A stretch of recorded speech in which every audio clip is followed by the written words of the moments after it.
Olá amigos, olá amigas do curso de arquitetura da Unicet. Mais uma vez estamos juntos para conversar com vocês, analisar um pouco da concepção da ética, da filosofia ética, dos valores morais estabelecidos na Idade Moderna e Idade Contemporânea.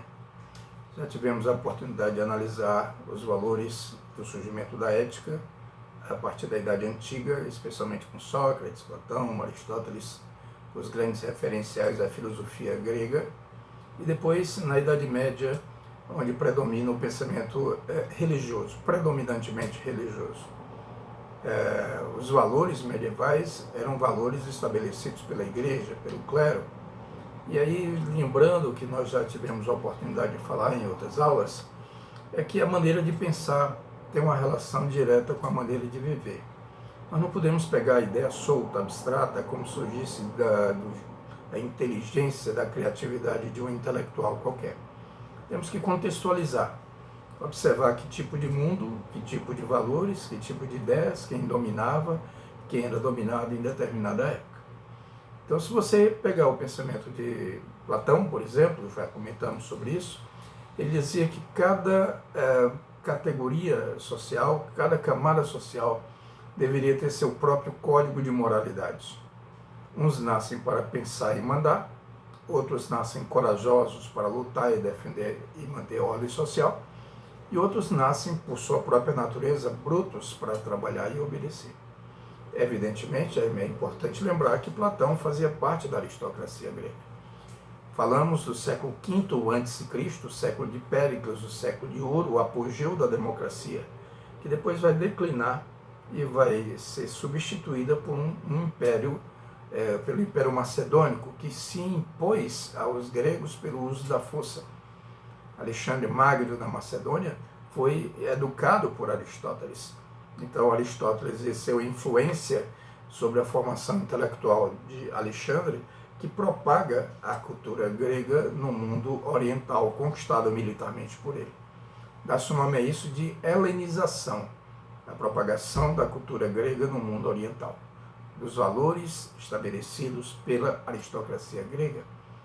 E helenismo é o sincretismo cultural, ou seja, a interação entre diversos povos, entre diversas culturas, dá origem a uma cultura nova. Não é simplesmente a junção de elementos culturais de determinados povos. É uma nova cultura, fruto da interação entre gregos, macedônios, egípcios, persas e hebreus. É o que se chama helenismo.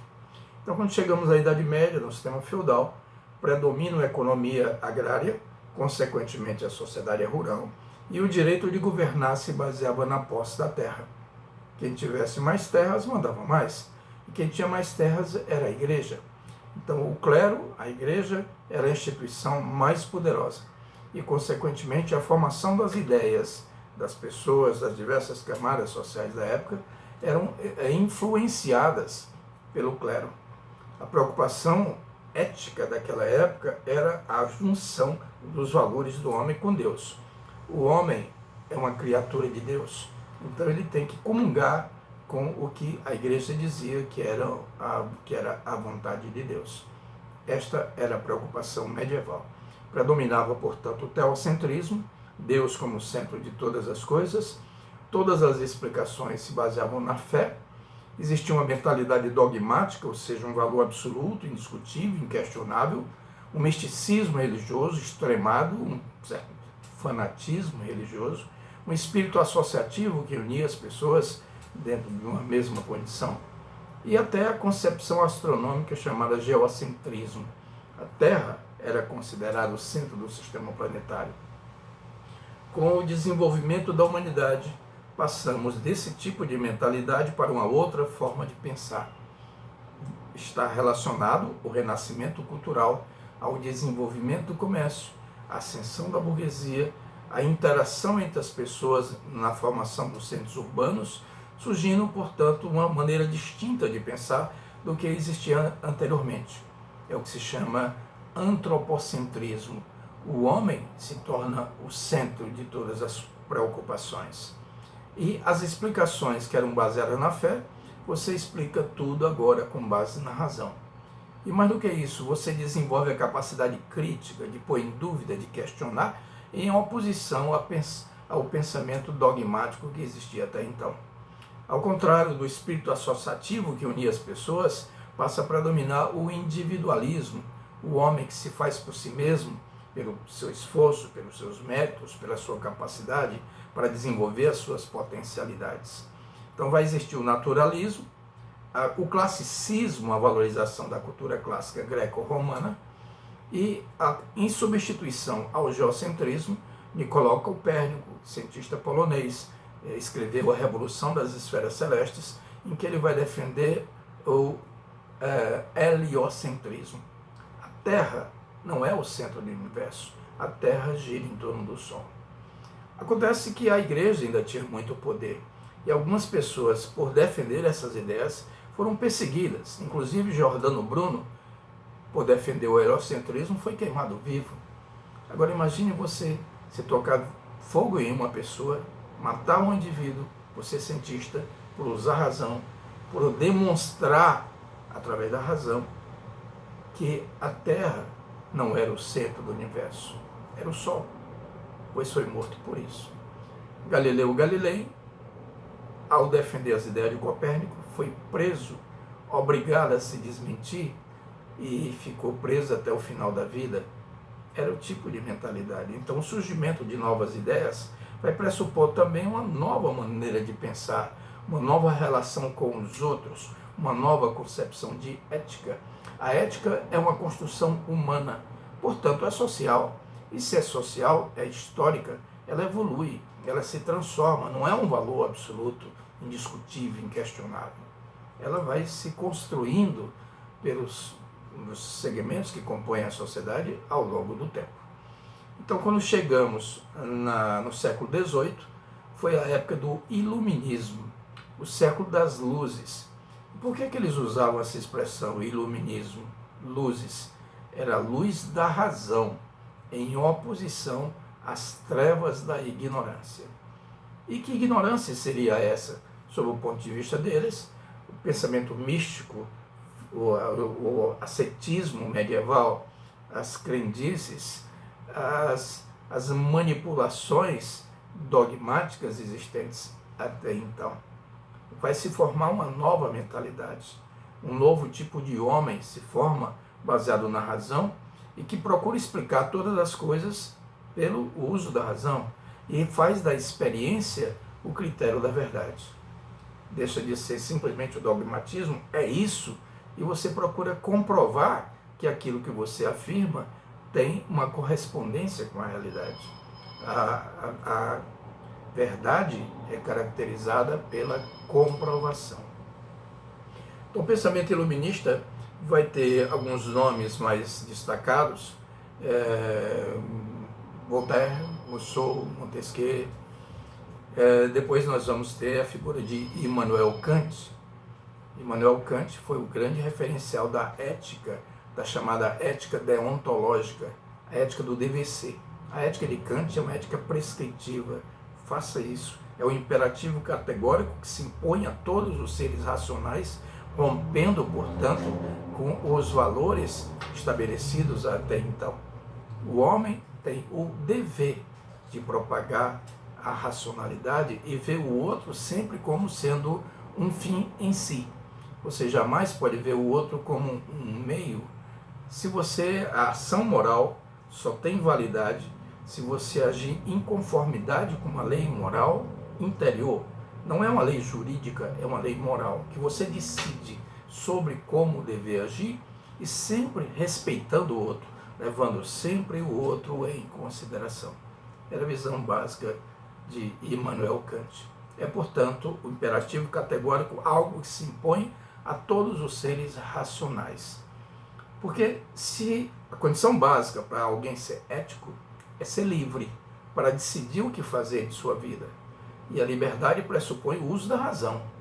Porque se você for dominado por uma emoção descontrolada, é bem provável que você vá fazer coisas em desrespeito ao direito do outro, ser o outro, diferentemente daquilo que você é. Nós observamos nessa situação que estamos vivendo de pandemia, que a violência doméstica, a violência contra a mulher, a prática de feminicídios tem aumentado. E o que significa o feminicídio? É fruto de uma sociedade machista, em que o homem não admite a possibilidade da mulher ser um ser livre, independente, não é uma propriedade dele. Ela tem o direito de decidir sobre a própria vida. Mas o homem não aceita. E ao não aceitar, ele é levado por uma emoção descontrolada, mata uma pessoa apenas porque ser uma mulher, e ele se considera um ser superior.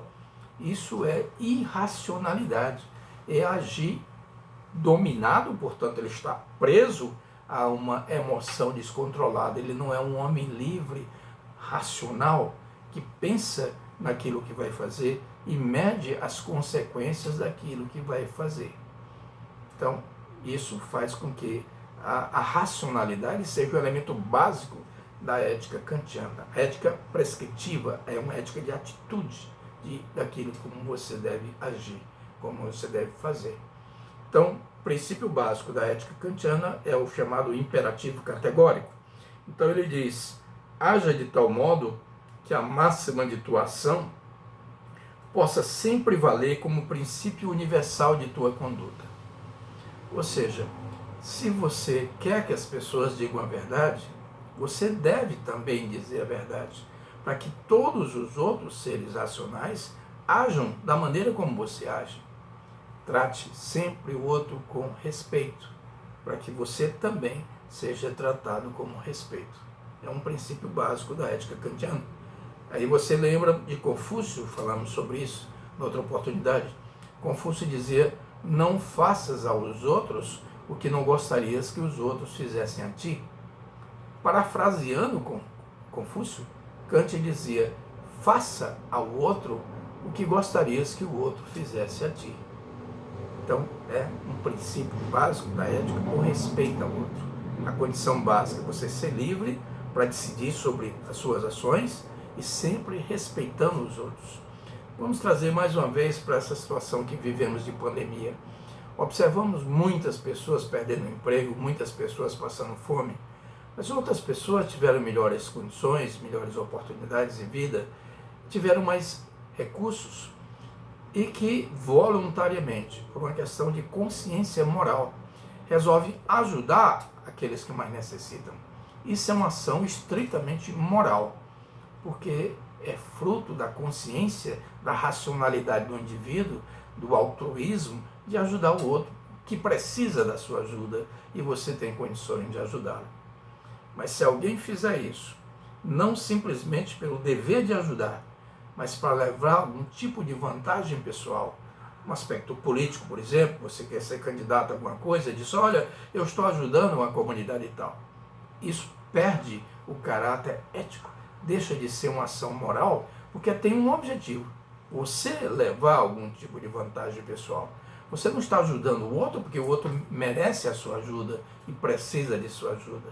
Você está usando o outro como um meio de conseguir vantagens políticas numa possível, provável eleição. Este ano é o ano de eleição. Então, para Kant, isso não é uma atitude moral. Ora, o caráter da ética kantiana é uma ética de universalidade. Georg Guilherme Friedrich Hegel, um filósofo alemão, nasceu em 1770, morreu em 1831, ele fazia críticas à ética kantiana, dizia que ela era atemporal, que todo homem é filho de seu tempo. Você não pode desligar o homem do espaço, do ambiente, dos valores da época em que ele vive. Então, para Hegel, a humanidade passa por algumas fases, por algumas etapas.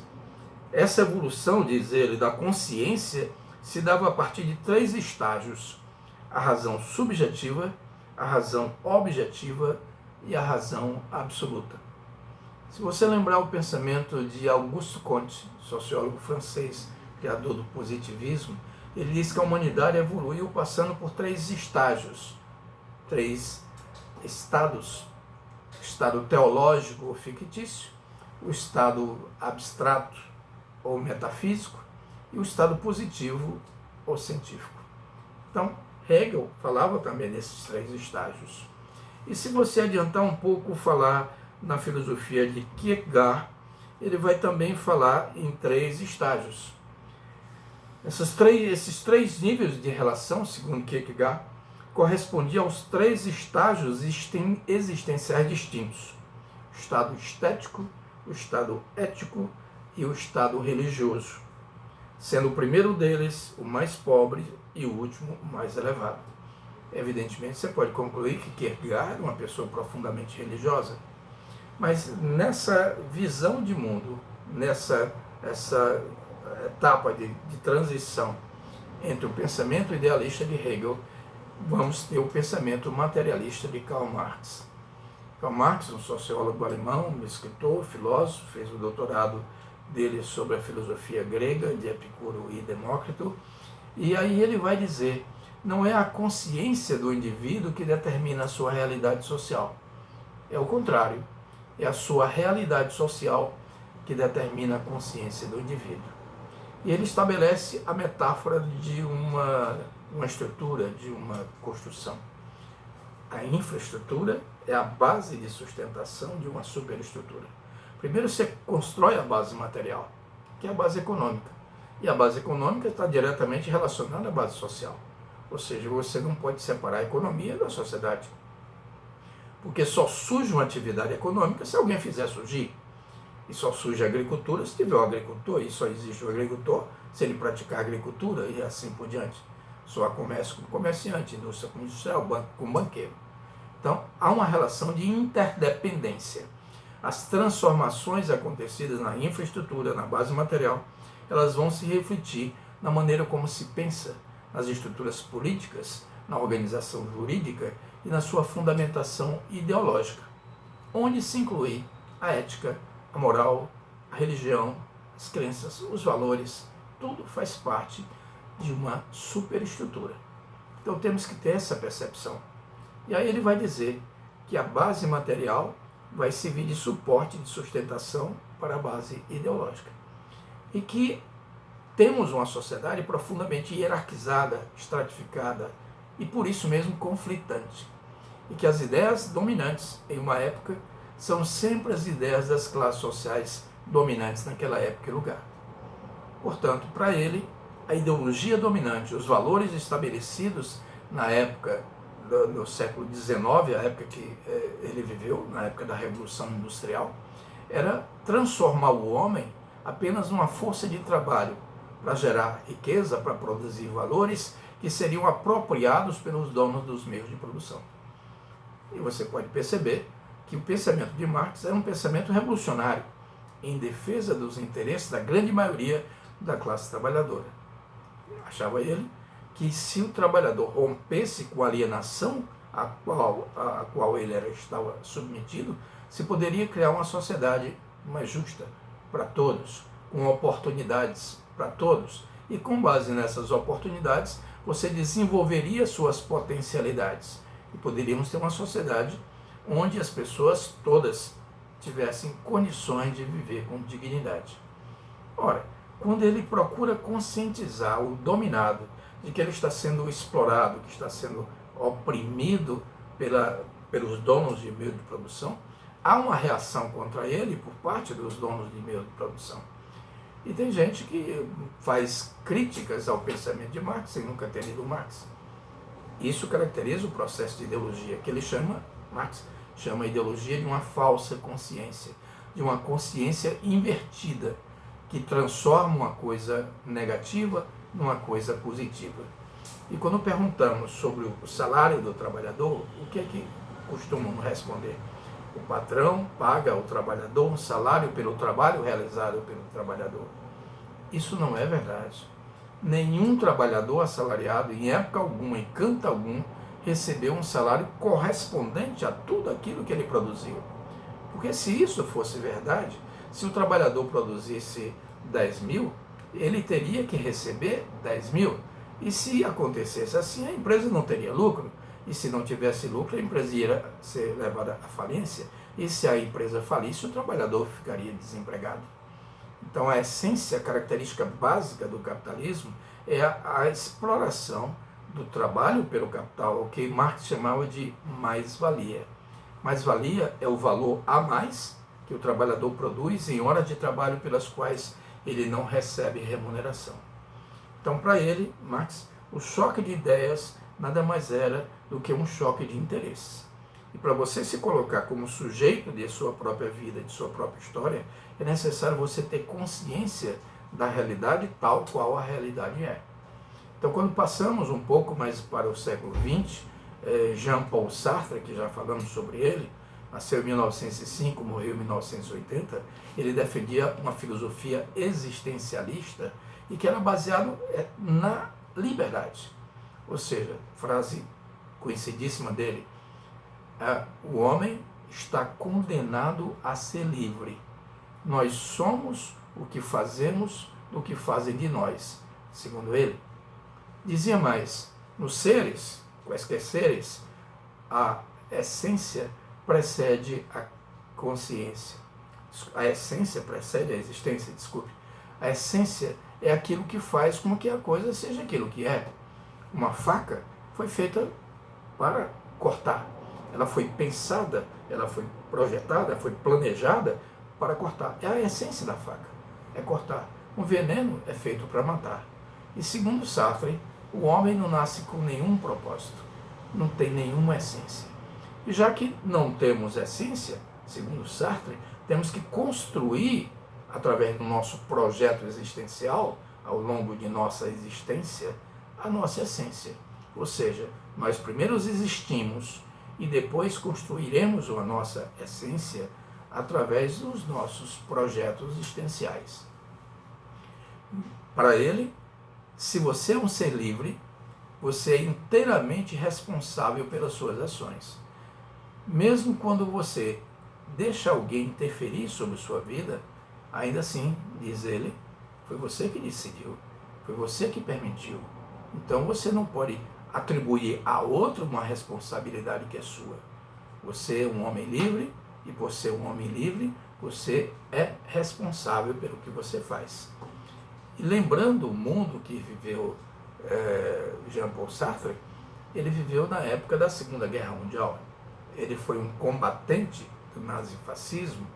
O nazifascismo se caracteriza pela manipulação das massas. Voltamos à pessoa presa, não numa cadeia, mas presa ideologicamente. É estimulado a irracionalidade. Uma das características do fascismo, do nazismo, é a irracionalidade, o uso da emoção descontrolada. E você vai cultuar uma pessoa como se ela fosse um ser infalível, embora não seja. Mas para aquela pessoa que cultua aquele indivíduo como infalível, passa a ser. Então a ética pressupõe uma construção humana e que vai mudando ao longo do tempo e que vai se ajustando à realidade de cada época. Por essa razão, voltamos a Hegel, que ele dizia, o homem é fruto do seu tempo. Tudo que é real é racional.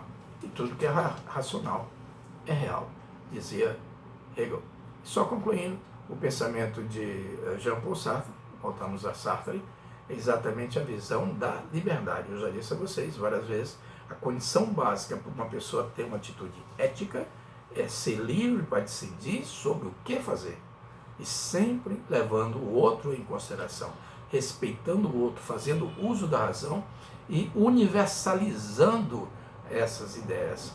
Por essa razão, alguns filósofos criticavam, por exemplo, o pensamento de Kant, a ideia de universalidade, dizendo que a ética de Kant, dizia Schopenhauer, era uma ética atemporal.